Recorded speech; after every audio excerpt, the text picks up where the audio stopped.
Friends, ఇది నేను నాటిన దొండ మొక్క తీగలు వచ్చినాయి. ఇప్పుడు దీనికి ఒక సపోర్ట్ లాగా ఒక చిన్న పాదు పెడదాం, చూపిస్తాను.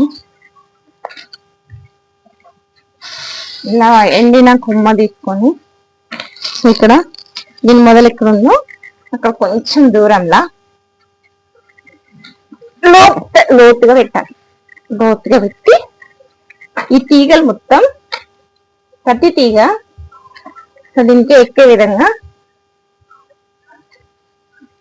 సపోర్ట్ ఇవ్వాలి. ఇట్లా అన్ని తీగలు ఎక్కించాలి. ఫ్రెండ్స్, ఇప్పుడు మనం మిర్చి నార అలుక్కున్నాం. దీనికోసం ఇక్కడ నేలను లూజ్ చేస్తున్నాం. ఇలా మొత్తం ఎక్కడైతే అలుకుతామో అక్కడ నేల మొత్తం లూజ్ చేయాలి. ఇలా నేలను లూజ్ చేసుకొని ఇలా గడ్డలు గడ్డలు లేకుండా మొత్తం మెత్తగా చేసుకోవాలి. ఇలా చదును వేసుకున్న తర్వాత ఇవి ఎండిన మిర్చీలు. ఇప్పుడు వీటి విత్తనాలు తీసుకొని ఇలా ఒక చిన్న లైన్ తీసుకోవాలి. సో 1/2 ఇంచ్ ఉంటే సరిపోతుంది లైన్. ఇలా విత్తనాలు మొత్తం వేయాలి. అన్ని విత్తనాలు ఇట్లనే వేసేయాలి. మళ్ళీ ఇంకొక లైన్ తీస్తున్నా, ఈ లైన్లో కూడా వేయాలి.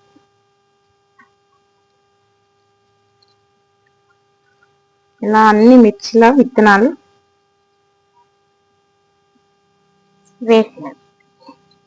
వేసిన తర్వాత ఇలా పైనుంచి మట్టి అంటే సరిపోతుంది.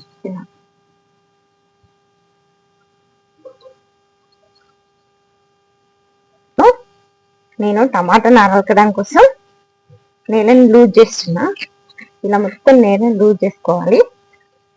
లూజ్ చేసుకొని పైన గడ్డలు ఉంటే ఇలా చేతి మొత్తం స్మూత్గా చేసుకోవాలి. ఏం గడ్డలు లేకుండా చేసుకొని ఒక చిన్న చేతితో ఒక చిన్న 1/2 ఇంచ్ లైన్ తీసుకోవాలి. ఇలా 2 లైన్ తీసుకొని ఇందులో ఇవి టమాటా విత్తనాలు చేయలేదు కొంచెం దూరం దూరం దూరం దూరం వేయాలి. వేసి మట్టి కప్పాలి. మట్టి కప్పి మంచిగా వాటర్ పోయాలి. వాటర్ పోస్తే మొలుస్తాయి. ఇవి గోరుచిక్కుడు విత్తనాలు. ఇప్పుడు వీటిని నాటుకోవడం కోసం ఇలా ఒక చిన్నగా నేలను లూజ్ చేస్తున్నా.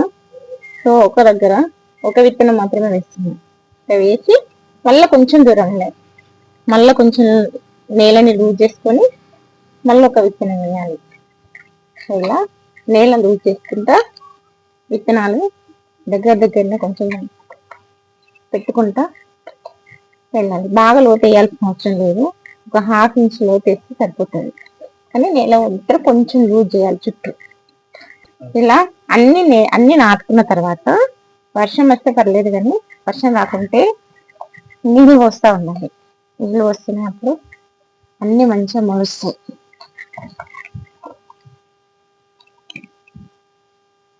అన్ని నాటుతుంది కదా.